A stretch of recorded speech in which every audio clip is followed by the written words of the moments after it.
I'd like to start today with a story, the beginning of which we're unfortunately all too familiar with.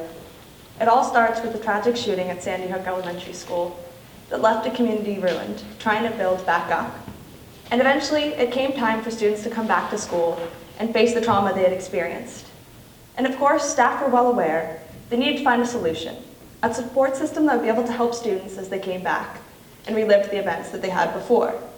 And they came up with a solution. They came in the form of Moshel Coffee and her therapy dog, Ronan. Ronan and Moshel stood at the entryway of the school, greeting students as they came in. She watched as solemn faces suddenly became giant smiles, and students were able to leave a little bit happier than they had before. However, she noticed one girl seemed a little bit different than the rest, a little bit more shy. She hadn't really said anything to the students around her, and she noticed the girl knelt down and began to pet Ronan. So, she decided to tell her something. Unbeknownst to Moshel, this girl had not spoken a single word since the day of the shooting. Not to her siblings, not to her parents, not to anyone. However, as she knelt down beside the girl and told her one little thing, she witnessed something amazing. She knelt down to the girl and told her, "You know, Ronan's awfully good at keeping secrets." And she watched in awe as the little girl knelt down, lifted up his ear, and finally began to speak. My name is Annalise Kaufman, and I'm here today to talk about how animals have the power to heal us, and particularly how therapy dogs can help us overcome our struggles. It's really no secret that a lot of people today deal with mental health and mental illness. We hear it, we see it all around, and particularly being in high school, we know a lot about stress and anxiety.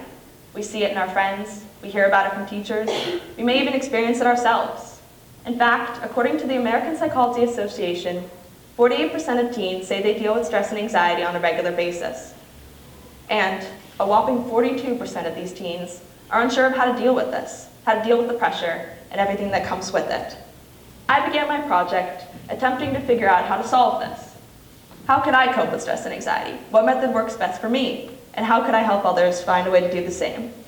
And though I found many solutions, one stood out to me in particular: therapy dogs. Take a look at this picture. For many of you, you might feel an immediate reaction. You might feel a small smile begin to tug at your lips. You might feel your mood even lift a little bit, immediately. Or you might have even said "oh" out loud. What you may not know is there's a scientific reason why you're feeling this way. Even by simply viewing a picture of this dog, dopamine is beginning to flush your bloodstream. And since dopamine is a hormone that makes you feel happy, your mood's immediately lifting. You feel happier, more at ease, less stressed. This was determined in a study by Dr. Patricia Pendry at Washington State University. She found that students in different groups who merely viewed different pictures of cats and dogs presented in the slideshow saw a significant increase in their dopamine levels. The study also produced another interesting fact. Groups that met with therapy dogs, as well as viewed these slideshows, saw a decrease in salivary cortisol. And what is cortisol, you may ask? It's a hormone commonly associated with stress and anxiety. It tends to trigger a lot of the symptoms that you know well. A heart beginning to beat fast, you beginning to sweat a little bit. And the more cortisol you have in your system, the more anxious you feel, the more uptight, the more your body goes into a fight or flight response. However, when it's finally lowered, you begin to feel more calm and tranquil. The study was able to prove, with scientific fact, that therapy dogs are able to lower stress and anxiety, and not only students, but many different people. And though my project originally began with stress, I began to find therapy dogs could do so much more than make someone's day and help them feel a little bit less stressed and anxious. They're used often with veterans who are dealing with PTSD. For many veterans, they might not have a support system. The dog is someone there, a familiar face, a reason to come back. For others, it's someone who can simply listen, who they can tell their story to, get something off their chest that's been haunting them. They're also used often with cancer patients. It's really no secret to anyone that chemo is not an enjoyable experience. It's often a horrifying one for many. It's hard to find the motivation to come in every day and subject themselves to the treatments. However, when therapy dogs are there, it gives them a reason, a little bit of a motivation to show up each day, a reason to come back. They've also been used in many different schools and libraries to help improve reading scores.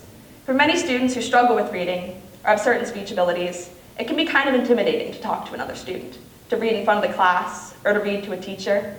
A therapy dog is someone who won't judge you. They'll just sit there listening.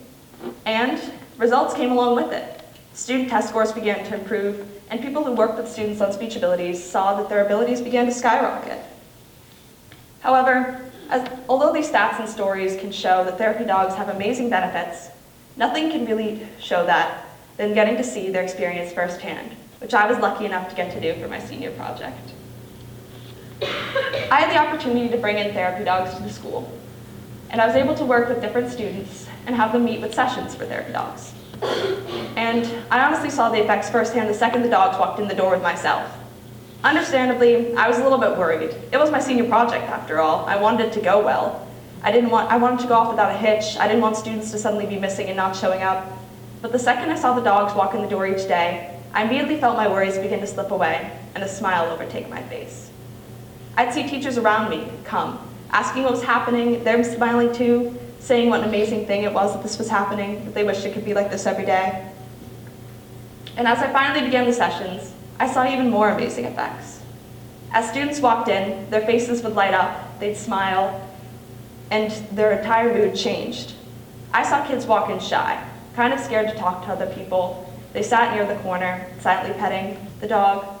But however, by the end of the session, they had a smile on their face. They'd cracked a couple laughs, and they were able to talk to others. They completely opened up. For some people, they said it made their day, or it gave them the motivation to go recite that poem out loud next class. And for others, they pulled me aside and told them they'd had an awful day, but being able to meet with the dog had been able to turn it around. Being able to see this firsthand really proved to me that therapy dogs can have an amazing effect on people's lives. I really hope to see a program like this in the school in the future.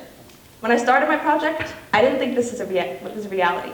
However, the more I've looked into it, the more I realize it's a possibility I'd like to pursue, even after my senior project. And I really hope that the trend continues around the nation. Therapy dogs have amazing benefits and can really help with students who deal with so much. From stress and anxiety to depression, therapy dogs have the tools to tackle it all for students and give them a place to go and somewhere to feel welcome. However, I'm aware for a lot of schools, they're held back by the possible risks because there are insurance things to deal with, as well as the fact that by the end of the day, a dog is an animal, and that comes with its own set of risks. However, I just like to present the fact that therapy dogs have to undergo extensive training, and before they even begin, they are selected to be sure that they can even be fit for the job. And while I understand there are some risks, I feel like the numerous benefits far outweigh the possible setbacks they could bring. I'd just like to end today with a short quote by Lou Holtz. "It's not the load that breaks you, it's the way you carry it." It's no secret that no matter where we go, no matter what path we take in our lives, we are going to face countless setbacks and challenges. No matter what we do, we are going to face them. It's inevitable. However, the way you deal with it, the way you decide to overcome the challenges and come out stronger on the other side, that's what will make or break your experience. So I urge you to find your passion, what helps you get through it, what will help you overcome the struggles so that you can come out stronger on the end. And if you're not quite sure where to start, I highly suggest therapy dogs. Thank you. Anyone have any questions? All right, thank you.